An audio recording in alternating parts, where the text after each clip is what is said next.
Prehistoric Encounters here, Cody Windwalker.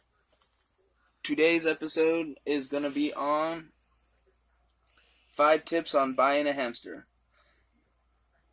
Now, I am actually reading this from an article I saw on hamsters, and I'm going to have some of it abridged.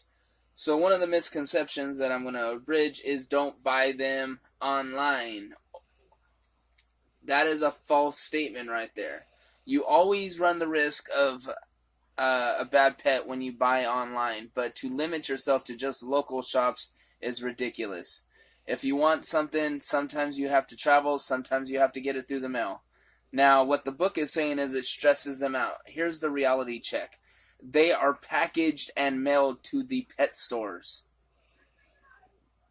That's truth. I worked for a PetSmart for many a months, and they got all their stuff from the same company. So, don't always believe what you read. A knowledgeable dealer will naturally advise you, but if you are very uncertain, take along an acquaintance who is familiar with the hamsters. Now what that means is if you don't know something about hamsters and you don't want to take the risk, take somebody with you that does. That being said, number 2. That was number 1 on the tips. This is number 2. Don't go to buy a hamster until afternoon. An animal is rather lively then, and you can evaluate them better.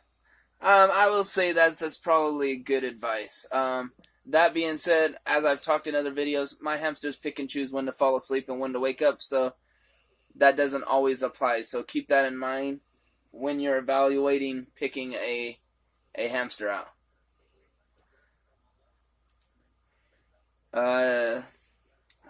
Third piece of advice, helpful tips to picking out a healthy hamster. Choose a young hamster about 3 to 4 weeks old. Young animals become hand tame more quickly than older ones. Okay, now let me just give you a heads up right now. A 4-week-old hamster isn't even at the pet store. So, there. If we can look at the hamster in the back right here.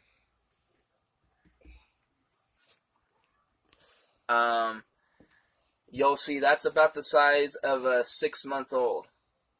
4 to 6 months old. I'm not totally sure. I'd have to go through my records to find out the exact birth date for my babies here. But that's about 4 months old minimum. So imagine a 4-week-old would be tiny. They're still nursing at 4 weeks. Terrible advice. So when picking it, make sure that they're about the size that you're looking at right now. 4th good tip. Look for any signs of illness. Now that's going to be really easy. Most pet stores are real quick to I hate to be crude, but they essentially toss out the sick ones. And so you can always tell it. Runny noses, bad sign. Mucus in the eyes, bad sign. You can check them out. Real clean eyes, real clean nose, real clean teeth.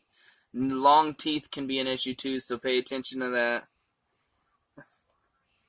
One piece of advice: if you buy it from a pet store, it's probably not been handled all that much. So if it nips you or bites you, don't judge it on that. It's not aggressive; it just doesn't know you. And the 5th helpful tip is after you've bought your hamsters, take home some of the nest materials from its cage.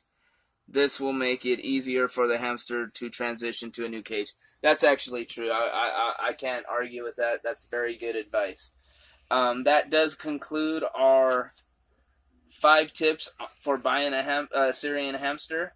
I hope you enjoyed it, and I can't wait to be able to help you with episode 10, which is choosing the right hamster. So, there you go, and have a nice day.